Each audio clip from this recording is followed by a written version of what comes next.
নমস্কার বন্ধুরা, নতুন একটা ভিডিও নিয়ে চলে এসেছি। আজকের ভিডিও হচ্ছে বোয়াল মাছের প্যান ফ্রাই গ্রেভি। খেতে খেতে দারুণ লাগে। প্রথম মাছগুলো আমি ভেজে নেব, নিয়ে তুলে নেব, নিয়ে কালো জিরে পাশে দিয়ে পেঁয়াজটা দিয়ে ভালো করে ফ্রাই করে নেব, নিয়ে তারপরে এক এক করে সাজিয়ে দেব।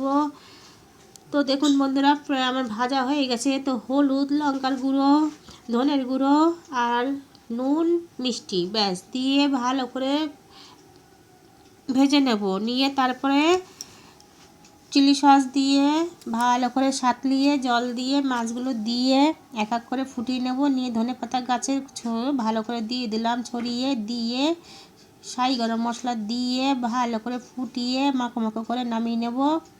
তো এই রেসিপিটা কিন্তু 10 মিনিটের মধ্যে রান্না হয়ে যায়, একদম ঝামেলা নেই, চার জলদি রান্না।